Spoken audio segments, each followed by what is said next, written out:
Terima kasih pemirsa, Anda kembali bersama kami dan kita di What's Going On. Kasus Koperasi Simpan Pinjam KSP Indosuria masih menyedot perhatian publik. Ya, terlebih setelah para tersangka divonis bebas, kasus ini menjadi kasus penipuan terbesar yang merugikan nasabah hingga 106 triliun rupiah.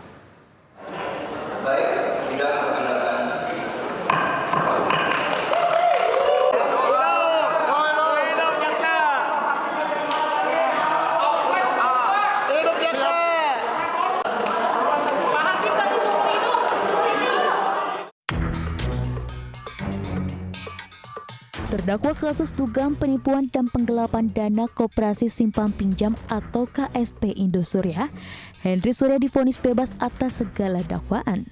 Indosuria disebut sebagai kasus pungutan dana ilegal dari masyarakat terbesar di Indonesia.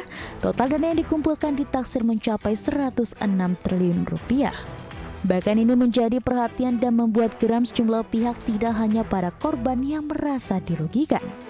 DPR RI sempat memanggil pihak Kementerian Koperasi atas kasus ini.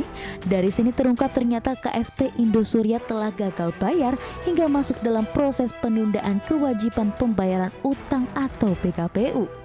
Kasus Indosuria ini menambah panjang rangkaian skandal di pasar keuangan dan investasi Republik Indonesia muncul ke permukaan. Tuntutan itu dalam banyak hal mengabaikan fakta-fakta persidangan. Saya ambil contoh sebagai TPPU, tindak pidana pencucian uang.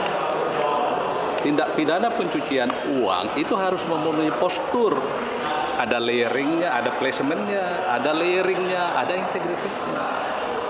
Jadi kalau misalnya pinjam meminjam uang dan uang itu dikembalikan oleh si peminjam, itu namanya peristiwa perdata. Kasus tersebut meliputi penipuan berkedok investasi hingga mega skandal korupsi.